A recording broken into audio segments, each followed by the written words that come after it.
ఏమిటి అలా ఉన్నారు?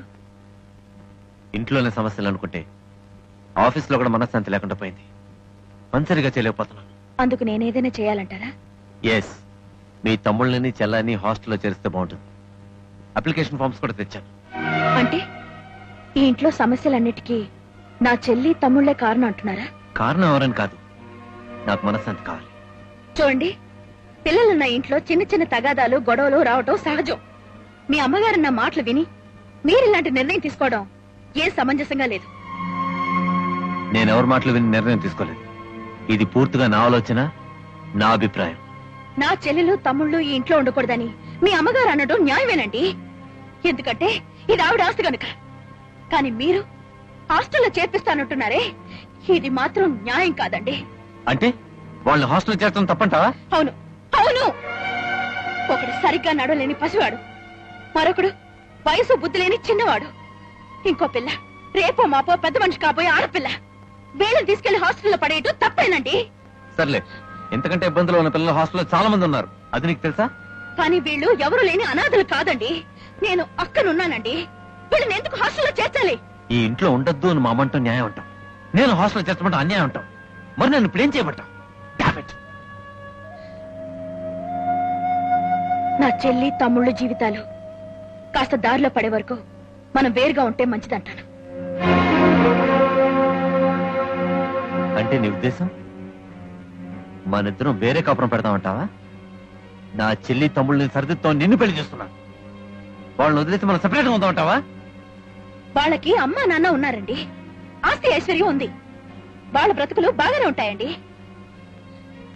కానీ నా చెల్లి తమ్ముళ్ళకి ఎవరున్నారు? వాళ్ళ బాగోగులు ఎవరు చూస్తారు? ఎప్పుడు చూసినా నా చెల్లి తమ్ముళ్ళు అదే పంట పడతాను. వస్తే నువ్వు పెళ్లి చేసుకుని మరొకరింటికి కాపురానికి వచ్చావు సంగతి మర్చిపోవద్దు.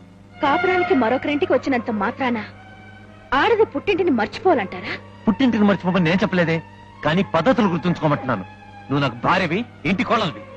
కోడలు భార్య అవడానికి ముందు నేను వాళ్ళకి అక్కని. ఎస్, నువ్వు అక్క మాత్రమే. ఒక అక్కగా నువ్వు వాళ్ళకేం చేయాలో అచ్చేయి, అంతేగాని తల్లిదండ్రులు తీసుకోవాల్సిన బాధ్యత నువ్వు తీసుకోవద్దు, అది పద్ధతి కాదు. ఒక అన్నయ్యగా మీ తమ్ముళ్ళు చెల్లెలు బాగుండాలని మీరు అనుకుంటుంటే, ఒక అక్కగా నా చెల్లి తమ్ముళ్ళు బాగుండాలని నేను అనుకుంటున్నాను. మీకున్న బాధ్యత లాంటిది నాకు ఉంది అంటున్నాను. ఓహో, అందరు భర్తలాగే నేను ఉన్నాను, నా వాళ్ళని నా భార్యని నేను చూసుకుంటున్నాను. అందరిలాగే మీరెందుకు ఉండాలి? ప్రత్యేకంగా ఉండటానికి మీరెందుకు ప్రయత్నించకూడదు? భార్య కోసం, భార్య బాధ్యతల్లో భాగం పంచుకోవడం కోసం వేరే కాపురం పెడితే నష్టం ఉంది. ఇదిగో చూడు, నేనే మహాత్ముని మహానుభావుని చెప్పుకోవడం లేదే, ఒక మామూలు మనస్తత్వం వల్ల సగటు మనిషిని. That's all. ఆ విషయం ఇప్పుడే తెలుస్తోందండి. మీలో ఉన్న స్వార్థం ఏమిటో తెలుస్తోంది. నేను ఒక ప్రత్యేకత గల భార్యగా ఉండాలి, నా సుఖాన్ని వదులుకోవాలి, నా చెల్లి తమ్ముళ్ళని పట్టించుకోకూడదు, మీ కుటుంబం గురించి కష్టపడాలి. కానీ మీరు మాత్రం ఒక మామూలు భర్తగానే ఉండాలి. అదే కదా మీరు చెప్పేది? బాగుందండి, చాలా బాగుంది. నాకొక పద్ధతి, మీకొక పద్ధత. నేను మగాడిని, నేను ఎలాగే ఉంటాను. ఏమిటండి పెద్ద మీ మగతనం? ఆడదానికో న్యాయం, మగాడికో న్యాయం అని మాట్లాడలేగా మీ మగతనం. చంపేస్తాను ఇంకోసారి ఇలా మాట్లాడాలంటే.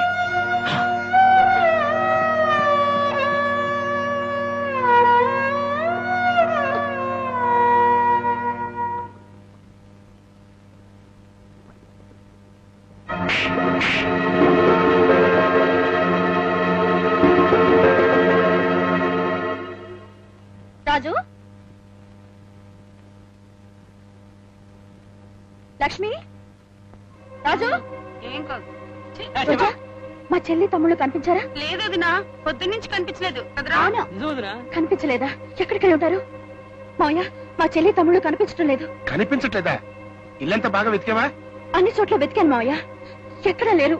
ఎక్కడికి వెళ్ళి ఉంటారబ్బా? సర్లే, నువ్వు డాబా మీద వెతుకు, నేను బయటకు అనుకుని వస్తాను. అల్లుడు, ఈ రిక్షా వాళ్ళని అడుగుదాం. ఆగు. అదే యాదగిరే, ఏం సార్ మా పిల్లలకి ఎట్లా చూసిన ఆవరా? నన్ను చూడలే. ఎక్కడికి వెళ్తారబ్బా? అల్లుడు, నువ్వు బస్ స్టాండ్కి వెళ్ళి చూడు, నేను రైల్వే స్టేషన్కి. అలాగే మా. మావయ్య, వాళ్ళు ఎక్కడైనా కనిపించారా? ఎక్కడ వెతికినా కనిపించలేదమ్మా. ఆఖరికి మన సెంటర్ లో తెలిసిన రిక్షా వాళ్ళు కూడా అడిగాను, వాళ్ళు తెలియదు అంటున్నారు. చెల్లెమ్మా, నాకు తెలిసిన కూలీ ఒకటి చెప్పాడు, గంట క్రితం బస్ ఎక్కి వెళ్ళిపోయారట. అలాగా? ఎక్కడికి వెళ్ళి ఉంటారబ్బా? రూమ్ లో ఈ ఉత్తరం దొరికింది వదినా. అక్క, నువ్వు సుఖంగా ఉండాలని నాన్న మేము కలిసి నీకు పెళ్లి చేశాం. కానీ మేమందరం నీ దగ్గర ఉండటం వల్ల బావ మిగిలిన వాళ్ళతో నీకు గొడవలు వస్తున్నాయి. నీకు సుఖం లేకుండా పోతోంది. అందుకే మేము ఇల్లు వదిలి వెళ్ళిపోతున్నాం. నువ్వు బావ ఆనందంగా ఉంటమే మాకు కావాలి. త్వరగా బాలే. ఇదిగోరా.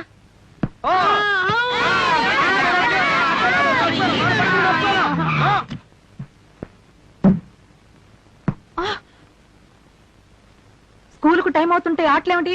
తీసుకెళ్ళడానికి టిఫిన్ లేదు, వేసుకోవడానికి డ్రెస్ లేదు. ఎలా వెళ్ళాలి స్కూల్ కి? టిఫిన్ లేదా? మీ వదిన ఏమైంది? నేనెందుకు చూడాలి? ఇన్ని రోజుల నుంచి మీ కుటుంబానికి చేసింది చాలండి. ఇక నుంచి ఇంట్లో ఏ పని చేయాల్సిన అవసరం నాకు లేదు. తాళి కట్టినందుకు తప్పనిసరిగా మీకు చేస్తాను. ఎప్పుడైతే మా వాళ్ళు వేరు మీ వాళ్ళు వేరు అన్నారో అప్పుడే నా మనసు విరిగిపోయింది. సుగుణ, ఏమిటా మాటలు? ఏదో నేనే నీ చెల్లెల్ని తమ్ముళ్ళని తరివేసినట్టు.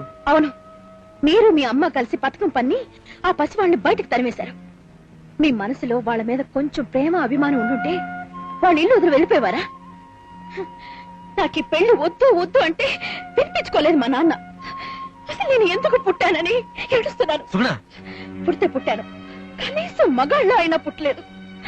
అప్పుడు మీలాగే నేను నా చెల్లి తమ్ముళ్ళని చక్కగా చూసుకునేదాన్ని. నా కర్మ, ఆడదానిగా పుట్టాను. నా అన్న వాళ్ళే ఉండకూడదు. కొండని బండరాయిలా చేసుకుని బ్రతకాలి. ఎందుకు వచ్చిన ఆడు బ్రతుకు?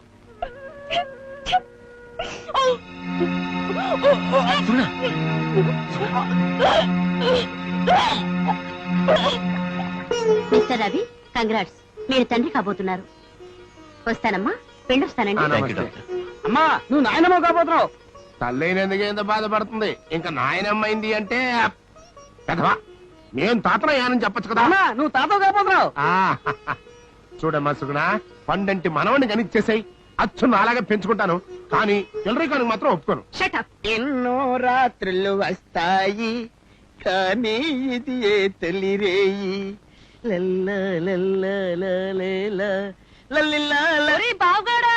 బావగాడు ఏంటమ్మా తలగళ్ళలాగా? ఎంచక్క బావగారు మొగుడు గారు అని పిలవచ్చుగా.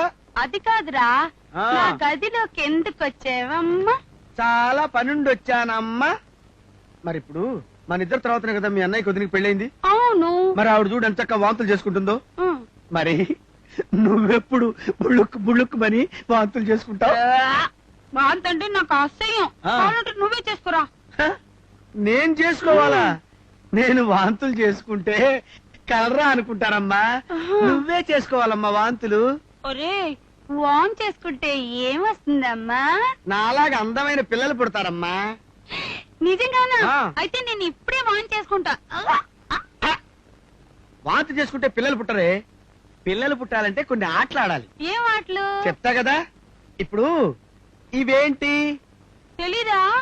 పాలు. అరే, ఇవేంటి? పళ్ళు. Very good. మరి ఇవేంటి? మల్లెపూలు. అయ్యి బాబాయ్ బాబాయ్ బాబాయ్, మా బుజ్జికి అన్ని అర్థమైపోతున్నాయి. మాట సులువుగా అర్థం చేసుకుంటుంది. ఈ పాలు తగైనా? తగాయి. ఆ పళ్ళు తినేస్తా. అన్ని పళ్ళు తినేయి, గెలగెలా తినేయి. ఇది మాత్రం వదిలిపెట్టు. ఆ మూల కూర్చొని తినేయి. పాలు తాగేసి పళ్ళు తినేయి. ఈ లోపు నేను పని చేస్తా.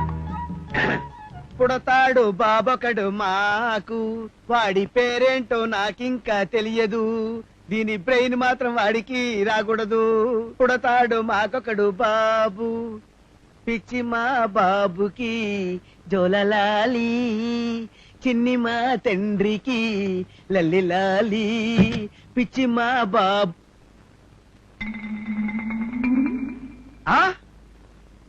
రోజా, ఎంత తెలివైన పని చేసావే. ఆహా, గ్లాస్ పాలు తాగావు, గెలర్టి పళ్ళు తిన్నావు, తలుపేసుకొని వెళ్ళిపోయావు. ఎన్ని సంవత్సరాల నీతో ఇలాగా? బట్టతల కూడా వచ్చేసిందే నాకు. పెళ్లి చేసుకునేటప్పుడే ఈ బుద్ధి ఉండాలా నీకు? పిచ్చే మహారాజుకే